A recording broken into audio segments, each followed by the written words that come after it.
cherchez l'Éternel pendant qu'il se trouve. Invoquez-le tandis qu'il est prêt. Rachetez le temps, car les jours sont mauvais. Je veux vous dire que bientôt, il n'y aura pas de travail dans la ligne ministérielle autre que l'œuvre missionnaire médicale. Nous sommes arrivés à un moment où chaque membre de l'Église devrait s'engager dans l'œuvre missionnaire médicale. Tout n'est venu joindre le Seigneur pendant nous qu'à joindre lien. La prière dans pied pendant les tout près nous. Pas quitter aucune occasion passée pour nous faire ça qui bien. Parce que sous jour ça yo, n'a vivre là pas bon même.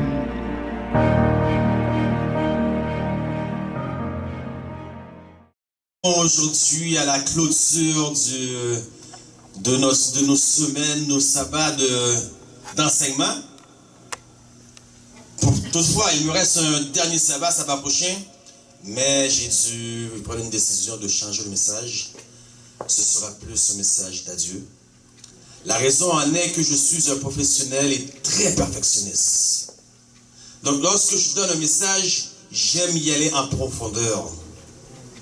Parce que je crois que l'Église a besoin plus d'enseignement aujourd'hui que l'Église a besoin de prédication. Et le message que j'ai pas eu suffisamment de sabbat pour tout développer. Donc, le message que j'avais la semaine prochaine aurait été un message de 3 messages combinés ensemble, qui est la pluie de l'arrière-saison, le temps de détresse de Jacob et vivre sans intercesseur. Et je ne peux pas vous apporter des messages de 1 heure, constamment 1 heure, 1 heure et demie, parce qu'il y a des gens qui sont malades, qui ne sont pas en santé. Donc, j'ai juste changé le message, qui va être un message plutôt d'adieu. Mais lorsque je dis adieu, vous comprenez-moi bien là. C'est parce que lorsque je pars d'église en église, lorsque je mène des séries, parfois je ne suis pas réinvité ou parfois je ne sais pas si je vais être revu, surtout lorsque je quitte le Canada, je prends un message spécifique pour encourager les membres à poursuivre dans leur course. Mais vous savez fort bien que je vais être ici avec vous. Donc, ne vous inquiétez pas là-dessus. Aujourd'hui, nous allons voir un message très important. C'est le criblage chez les adventistes du 7e jour. C'est un message très sérieux. Courbons la tête pour une courte prière. Éternel, notre Dieu, notre Père, je me place entre tes mains. Cache-moi derrière la croix. Que Jésus seul soit vu et entendu. Car si j'étais pour être vu et entendu, tous ici même, à Ebenezer même, diraient que je suis un fanatique, un extrémiste. Alors que Jésus lui-même vienne parler à son peuple. Au nom de Jésus. Amen. Amen. Je vous invite tous à ouvrir vos Bibles à Genèse 2. Genèse 2, versets 16 et 17.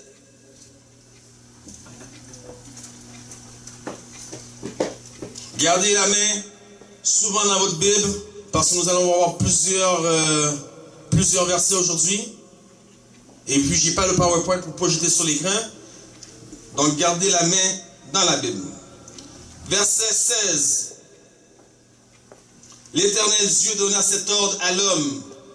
Tu pourras manger de tout arbre, tu pourras manger de tous les arbres du jardin, mais tu ne mangeras pas de l'arbre de la connaissance du bien et du mal, car le jour où tu en mangeras, tu mourras. Bien-aimés, les gens qui travaillent en environnement, qui travaillent dans les forêts, qui travaillent pour la nature, ils ont fait une estimation, plutôt un décompte. Ils ont calculé qu'il y avait dans ce monde 13 arbres pour un homme. On estime à 65 000 espèces d'arbres différents. Donc, honnêtement, moi, quand je lis les statistiques, quand je regarde ça, je prends toujours ça avec un grain de sel. Il dit 60 000, 65 000, peut-être qu'il n'avait en réalité 35 000. Disons 35 000 espèces d'arbres différents.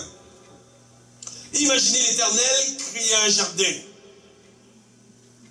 Dans ce jardin, il y avait un seul arbre qu'il ne fallait pas toucher. Est-ce que les 35 000 ou 65 000 sortes d'arbres différents étaient présents? Je l'ignore. Tout ce que je sais, c'est qu'il y avait d'autres arbres, mais il y avait un seul arbre à ne pas toucher. L'arbre de la connaissance du bien et du mal. Imaginez donc comment ça aurait pu être facile. Non, imaginez comment ça aurait pu être facile pour Ève de ne pas pécher.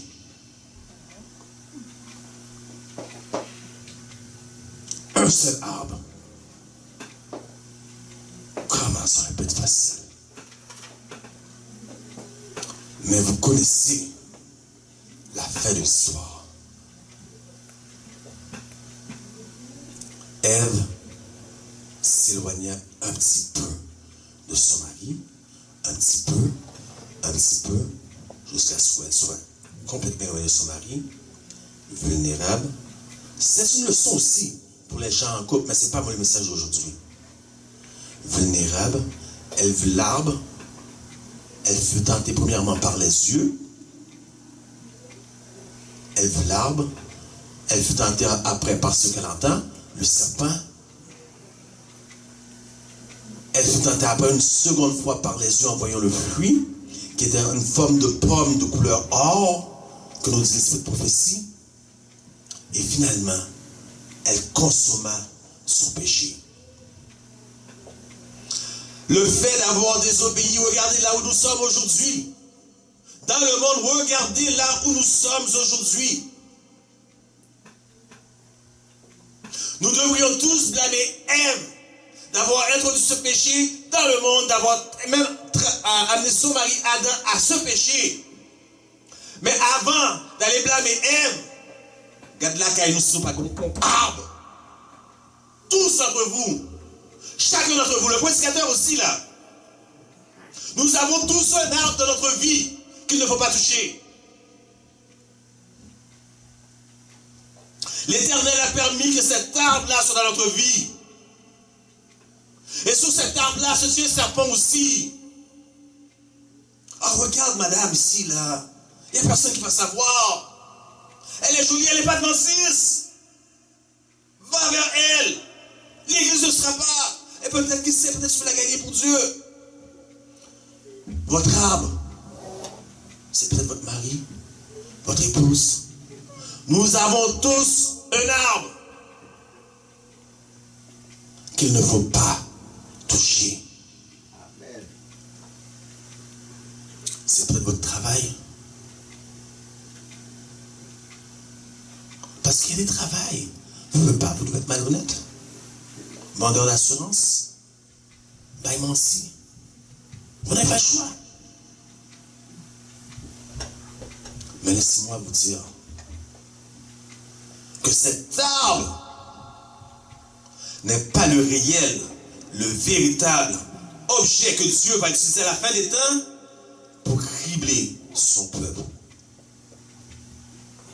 Savez-vous qu'est-ce que Dieu va utiliser pour cribler son peuple? Le sabbat. Le sabbat. Regardez les mchita là, beaucoup de mamans derrière. Ils ont eu de l'autre côté. Ici même avec des désert. Les choses que j'entends parler pendant les heures du sabbat, pendant que vous dînez. Nous sommes devenus amis maintenant. Hein? Ça fait au moins 9, 10 sabbat, je suis ici. Là. Nous sommes devenus amis. Je peux vous dire les choses telles qu'elles sont. Hein? Le dernier test que l'Éternel va faire pour cribler son peuple. Sabbat. Voyez-vous, l'Éternel créa Genèse 1, l'Éternel fit la création. Et il est marqué, il y eut un soir, un matin, premier jour. Puis, il y eut un soir, un matin, deuxième jour. Nous vivons au 7e jour. Il n'y a ni soir, ni matin. Comment se fait-il? Nous vivons au 7e jour, il n'y a ni soir, ni matin. Nous arrivons au 6e jour, et il est dit, ainsi fut achevé les cieux et la terre. En 7 jours, l'Éternel termina sa création. Au 16e jour, l'Éternel termina sa création. Attends, nous allons lire, parce que vous n'allez pas là à me suivre là.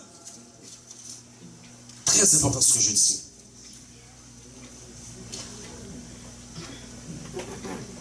Genèse 2, verset 2.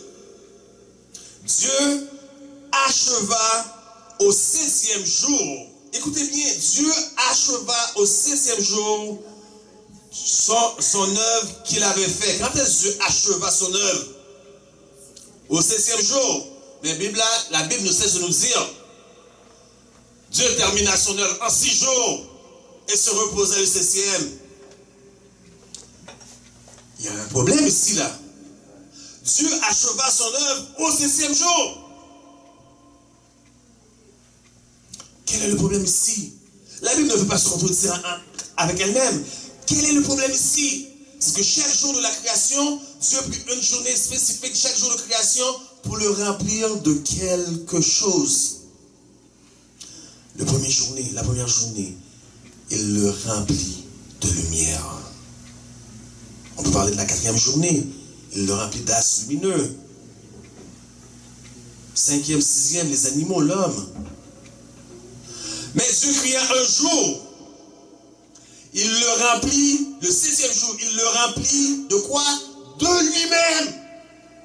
Vous comprenez, lorsque nous dit la création est arrêtée en 6 jours, mais Dieu créa un jour spécial. Le 7e, il le remplit de lui-même. Et c'est de lui-même et en sa présence que nous trouvons ce repos.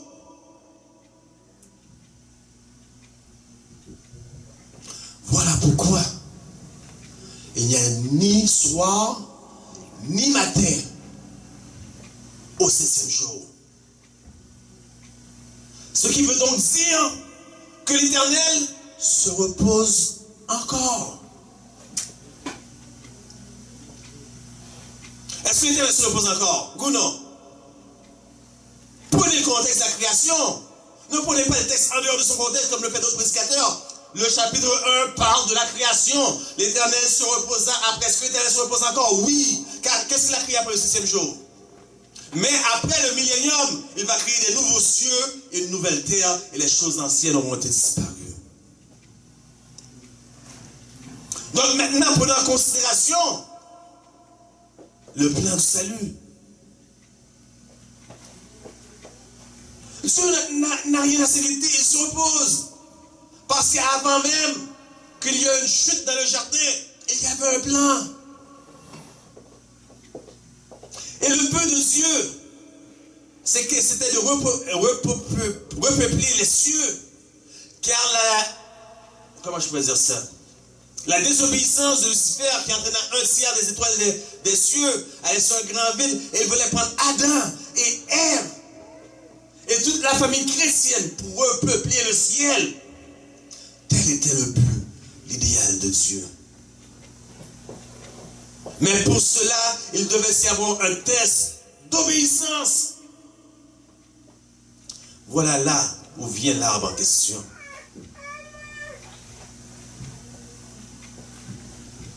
Donc, avant la chute d'Adam et Ève, il y avait déjà un plan.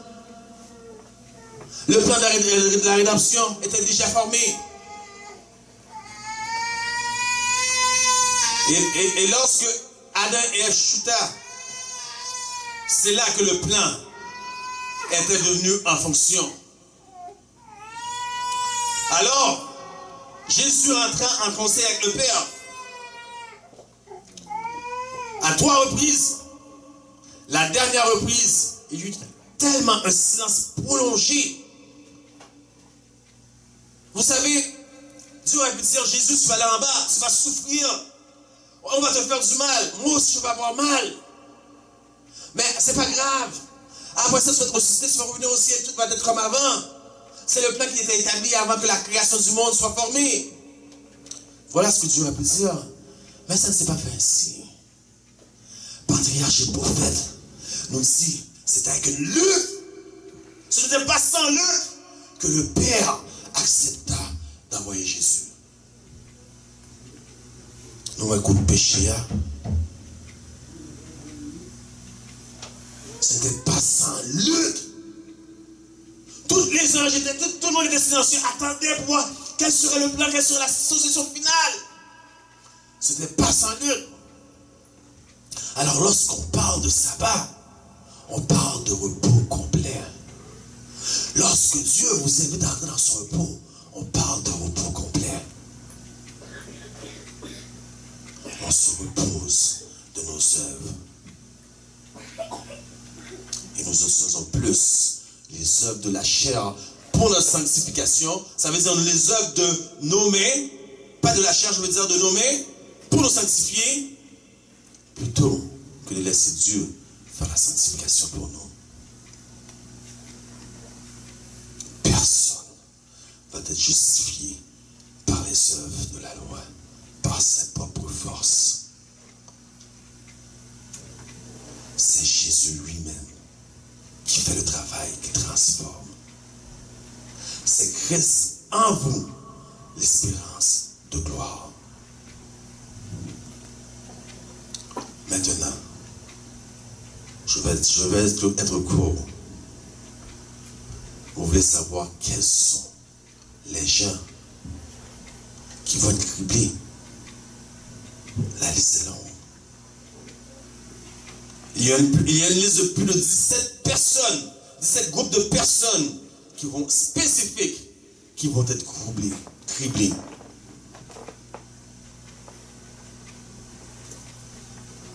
Laissez-moi vous donner quelques exemples. Ceux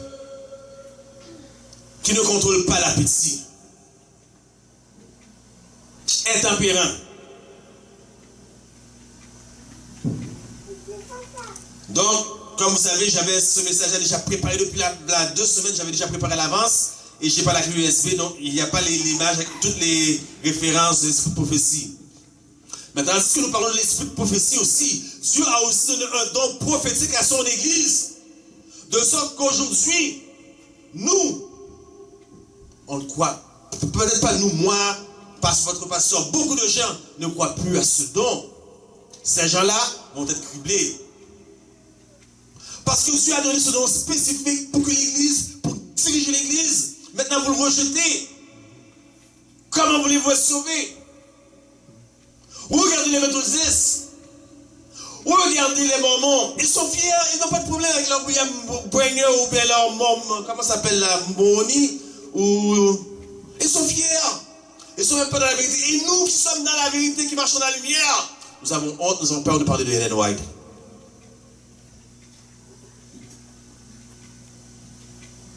Même les pasteurs. Et puis lorsqu'on parle de Ellen White, ou l'esprit de prophétie, on choisit, on pick and choose. On pick and choose ce qui fait notre affaire. Et lorsque quelque chose ne fait pas notre affaire, mais hey, c'est Ellen White. C'est pas mon Dieu là, c'est Ellen White. Ah oui, mais tu étais d'accord avant pour ça, hein? Maintenant tu me dis c'est Ellen White. Ceux qui se compromettent, qui font des compromis dans leur vie, ça veut dire des gens qui n'ont pas de colonne, qui ne sont pas stables. Ce sont ces gens-là qui vont sortir. Les jaloux et les trouveurs de fautes. Il y en a, c'est juste ce qu'ils font à l'église. Il y en a, c'est leur ministère, trouver des fautes chez les autres.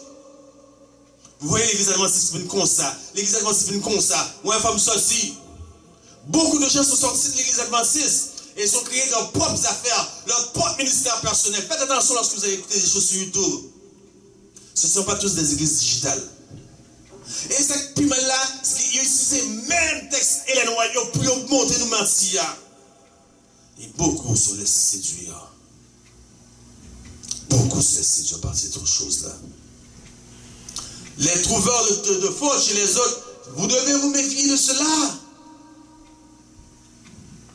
Et qu'est-ce que j'ai fait, moi, là, plusieurs semaines en arrière, là, plusieurs sabbats, de soit le premier au deuxième message. Je ne vous ai pas montré des photos de ce qui se passe dans l'église adventiste même. Vous devez vous dire, mais lui aussi, c'est un trouveur de troubles chez les autres. Non. Non. Pas venir se regarder des troubles qu'a fait dans l'église noire, qu'a fait dans l'autre frère. Non, c'est pas vrai, mais sa Bible a dit. Ésaïe 58. Crie à plein gosier. ne te retiens pas. Élève ta voix comme une trompette et annonce à mon peuple ses iniquités. C'est pas de d'empêcher l'église là. Regardez.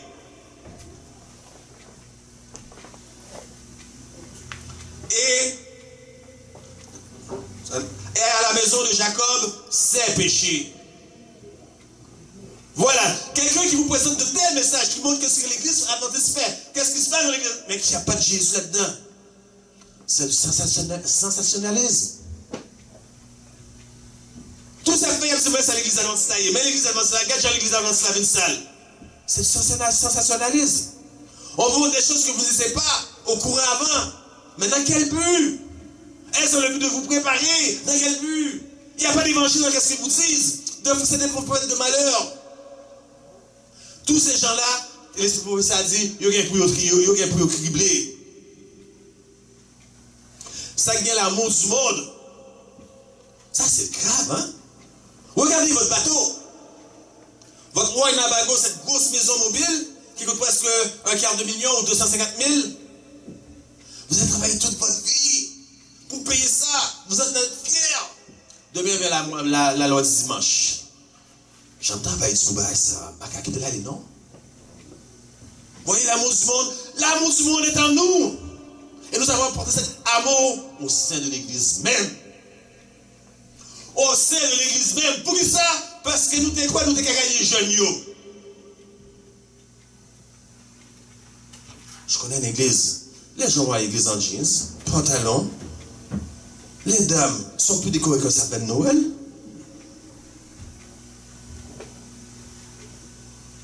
La musique qui rentre dans l'église. Les instruments de musique qui rentrent dans le sanctuaire.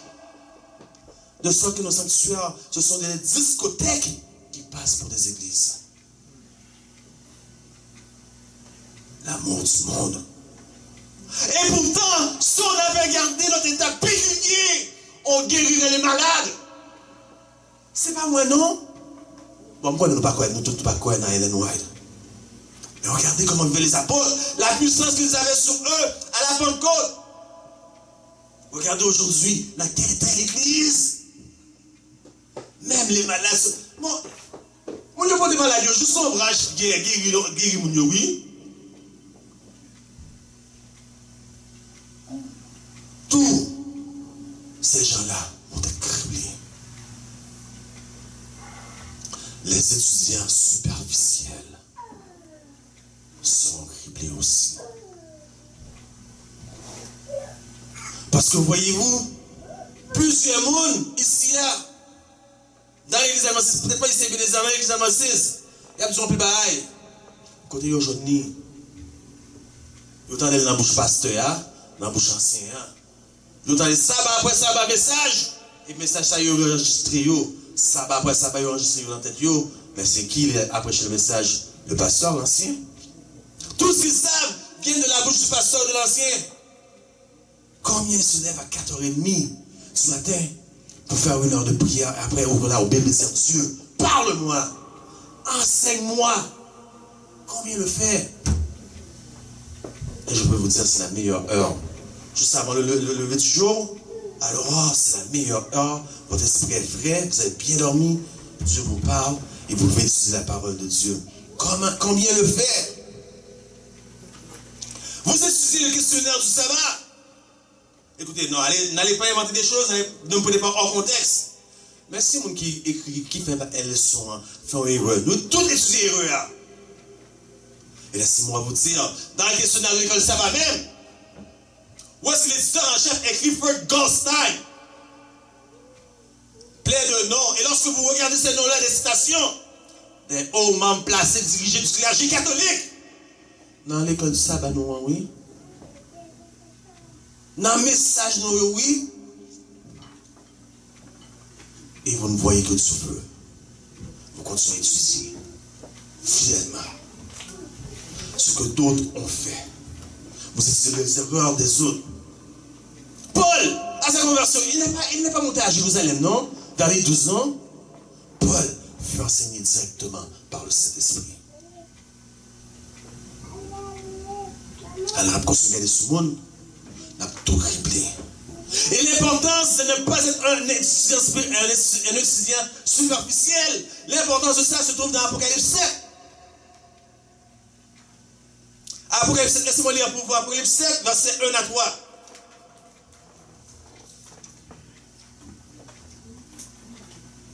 Après cela, je vis 4 anges debout aux 4 coins de la terre. Ils retenaient les 4 vents de la terre afin qu'il ne soufflait point le vent sur la terre, ni sur la mer, ni sur aucun arbre.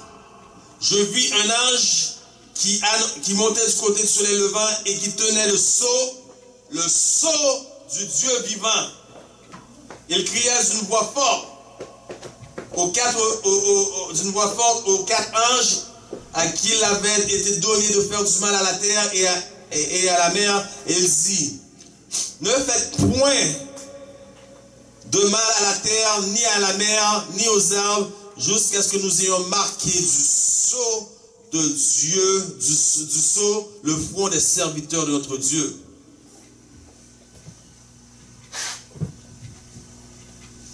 Voyez-vous l'importance de ne pas être un étudiant superficiel qui prend toute leur nourriture de la bouche d'un autre?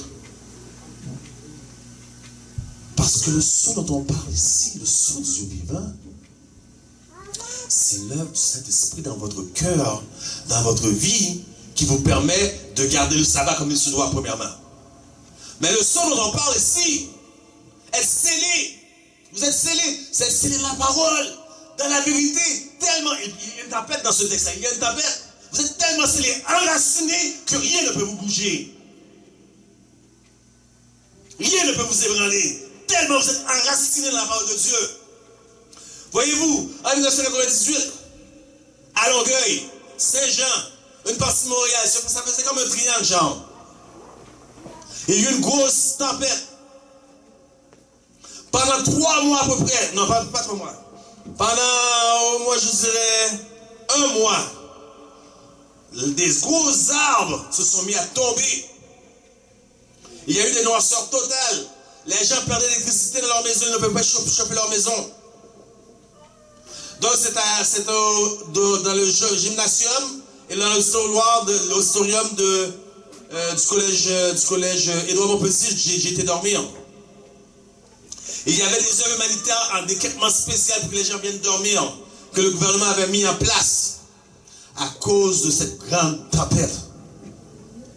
Tout le monde avait été ébranlé par cette tempête. Lorsque je suis sorti chez moi, je voyais des gros arbres centenaires, mais gros ces arbres-là, à terre. Et il y avait d'autres arbres, ils étaient plus petits, ils n'étaient pas tombés. C'est pas la grosseur qui compte. C'est à quelle profondeur vous êtes enracinés. C'est ça qui compte. À quelle profondeur vous êtes enracinés. Mais c'est ça. Tellement difficile. Que vous êtes extrémistes ou fanatiques. Laissez-moi vous donner un exemple. Moi, ne m'invitez pas à la plage. Voilà l'exemple parce que vous allez dire, mais lui c'est un fanatique, lui c'est un extrémiste. Ne m'invitez pas à la plage. Il y a beaucoup d'adventistes qui font des sorties à la plage. Vous savez pourquoi? Si demain matin, ou en sortant d'ici, lorsque vous êtes terminé l'église, vous voyez une femme sous sein gauche, culotte, après un dépanneur. Qu'est-ce qui va arriver? Le commerçant va appeler la police. Indécence publique. Va toi au dépanneur à côté avec juste ton slip. On va appeler la police pour toi. Indécence publique. Mais pourquoi ça, nous avons de l'eau, il vient légal? Hein? Pourquoi ça? C'est légal, on a dit extrémiste. Mais l'église a été tellement visée qu'il y a des gens qui ont casse-porté, il a sorti.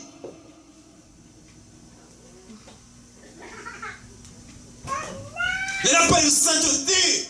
C'est sainteté, le mot le dit, sainteté, c'est sainteté. C'est pas un petit peu. C'est tout ou rien avec Dieu. L'église a été tellement visée. Et on sait des muscles pour entrer, nous allons beaucoup de muscles qui sont sortis depuis Concile du Vatican II. Et vous ne savez pas que les Nebuchadnezzar, c'est avec la musique que les gens se sont prosternés devant Nebuchadnezzar. La musique devant sa statue. En plus, musique à rentrer. Tout le monde est fanatique. Ça fait peur.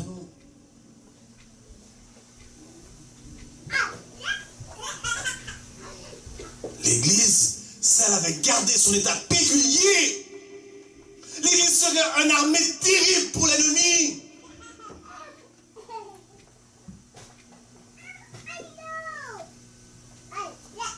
Mais le sabbat est notre arbre. C'est notre arbre, le sabbat. Nous avons tous un arbre qu'il ne faut pas toucher. Et Dieu a voulu placer cet arbre comme exemple d'obéissance à la fin des temps. Va-t-on respecter le sabbat ou ne va-t-on pas l'accepter? Parce que tout ce qui se passe aujourd'hui dans le milieu adventiste, ce n'est que du déjà vu. Abomination, femme pasteur, ok, femme pasteur, il y avait pas ça avant. Abomination sur abomination, musique, tout ce qui se passe présentement, c'est du déjà vu. Dieu nous a accueillis un jour, il nous invite à rentrer dans son repos. Ça veut dire que lorsque nous rentrons dans son repos, nous acceptons ce que Jésus a fait pour nous, la justification par la foi. J'ai prêché sur ça le deuxième ou troisième message là. Vivre sans péché, est-ce possible? Oui, c'est possible, mais ce n'est pas nous qui va le faire. La justification par la foi. Et le manger. Hein? Et le manger. Daniel 8, 14. 2300 soirs et matin et le sanctuaire sera purifié. Vous savez que lorsque Dieu approuvait le ministère du grand prêtre une fois par année, c'est toute la gloire, le Shekinah glory de Dieu qui représente toute la gloire tellement que le ministère dans le grand prêtre dans le temple devait sortir, ne devait pas sortir cette gloire-là. C'est nous ce temple-là, Dieu veut éclater son Shekinah glory en dedans de nous. Dieu pose la question, combien d'entre vous ont commencé ceux qui ont vu la semaine dernière? Ne levez pas votre main, levez juste votre conscience. Vous prenez les choses à la légère. Eh bien, nous voyons le criblage à bénir. Et ne vous trompez pas, le criblage est déjà commencé. Il a commencé depuis le temps des Glen White, depuis du sang cake. Mais comme un vent, une tempête va tout petit et grandit, amène plusieurs choses avec lui, ainsi sera-t-il pour le temps des fins. L'église là, il faut sanctifier.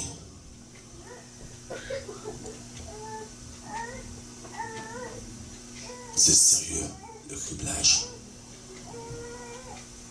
Chacun de nous a un arbre. Chacun. Peut-être votre arbre s'appelle Marie-Claude. Peut-être votre arbre s'appelle Yvon. Peut-être votre arbre s'appelle l'argent. Peut-être votre arbre s'appelle, je sais pas, pornographie, ordinateur, Facebook. Nous avons tous un arbre. Et laissez-moi vous dire que ceux qui ne vont pas avoir la victoire sur cet arbre-là, les outils du prophète a dit, ou pas sceller. Voyez-vous l'importance de la sanctification, la sainteté ou pas sceller? Parce que pour sceller, vous devez avoir victoire sur tout. Quel est le qu'on entendez? Sur tout péché. Notez quoi? Je vais faire ces femmes cougnées, les lois du dimanche à venir, bon Dieu a ajouté grâce pour me camper. Non, la victoire sur tout, mais avant, seuls ceux-là vont être scellés et seuls ceux-là pourront donner le grand cri du troisième ange. Voyez-vous à quel point c'est sérieux. On va essayer comme ça, on ne peut pas voir ça l'église à faire. Dans une prière, deux, trois personnes assises dans une prière. On peut aller 10 personnes dans une prière. Je ne vois pas personne qui se tape la poitrine, Seigneur, et puis c'est de moi un pécheur. Pécheur que je suis, comme le pécheur est le républicain dans la Bible. Qui se frappe la poitrine? Seigneur, pardonne-moi. l'homme, il n'osait même pas lever les yeux au ciel. Mais il est ressorti, justifié. Justifié. L'église, personne. Moi, j'étais un gros vagabond. Plus gros vagabond qu'on peut imaginer, je l'étais. Je traversais l'orgueil. L'orgueil allait à Montréal en plein hiver, dans la nuit, pour aller faire des trucs sales. Pour bon Dieu, qu'on n'y a pas qu'à venir prier.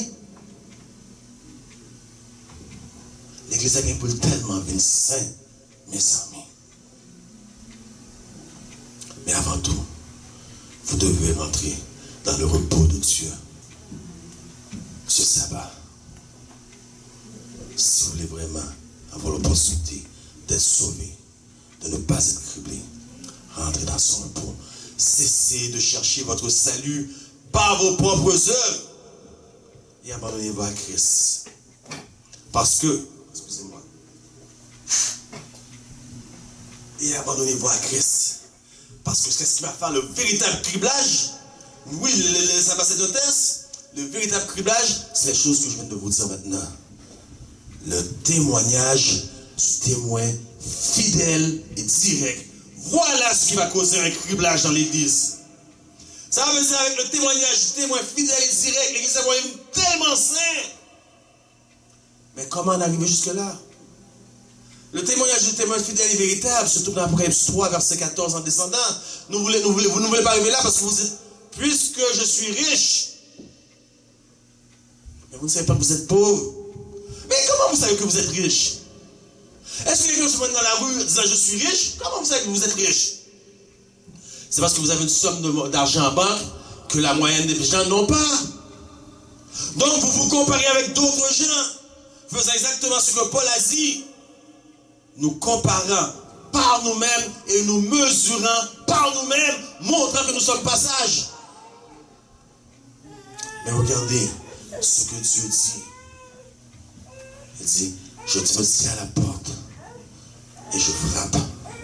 Si quelqu'un entend ma voix, chanterai, je souperai avec lui et lui avec moi.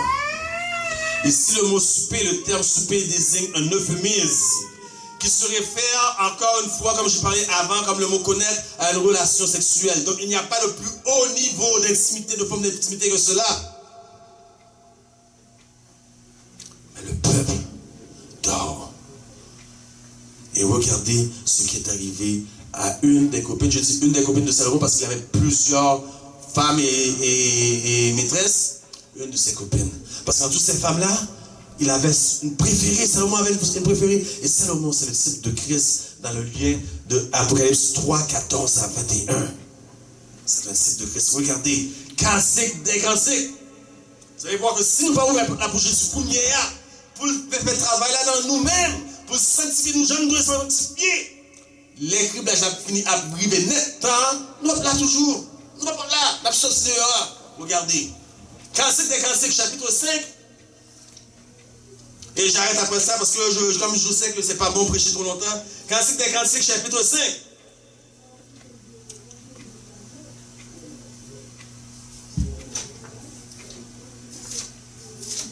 Au verset 2, je crois, 2 à 7. Je lis pour vous. N'oubliez pas, ce texte est en relation avec Apocalypse ou Révélation chapitre 3, verset 14 à 21, le message à la Odyssée. Notre thème, c'est le criblage. Chapitre 5, verset 2 à 6. J'étais endormi, mais mon cœur veillait. C'est la voix de mon bien-aimé. La femme parle de Salomon en passant. Qui frappe. Ouvre-moi, ma soeur, mon ami, ma colombe, ma parfaite. Car ma tête est couverte de rosée, mes boucles sont petites, sont pleines de gouttes de la nuit. J'ai ôté ma tunique. Comment la remettrai-je? J'ai lavé mes pieds. Comment les salirai-je? Mon bien-aimé a passé la main par la fenêtre et mes entrailles se sont émues pour lui. Je me suis levé pour ouvrir mon bien-aimé et de mes mains a dégoûté la myrrhe. De mes doigts, la main répandue sur la poignée du verrou. J'ai ouvert à mon bien-aimé. Tendez bien. J'ai ouvert à mon bien-aimé. Mais mon bien-aimé s'en était allé. Bien-aimé. Est-ce que nous comprenons le texte là? Non, je ne vais pas ouvrir. Je vais faire affaire. Pour pas faire, non, je ne vais pas je ne vais pas pour une réunion prière. Je ne vais pas pour non. Et puis tout d'un coup, vous vous rappelez de ces moments-là, vous ouvrez la porte. Il est allé. Il est allé. Bible là-dessous, l'été est passé, la moisson est terminée et nous ne sommes pas sauvés. Continuons toujours. Pas qu'on va au sérieux. Il était allé. Et ça nous a cogné, hein? Pas rien. Pas rien. Regardez Ézéchiel 8. Après ça, nous voyons, Ézéchiel 8, c'est la représentation de l'église adventiste de 2019. Mais qu'est-ce qui est arrivé? Ézéchiel 9. Bon Dieu, vous voyez, Angeli, il dit allez, sans pitié frapper. Commencez par frapper grand, petit, jeune, vieux, femme. Et commencez par mon sens. Vous comprenez pour ça qu'est-ce que je veux dire? Et commencez par mon sanctuaire.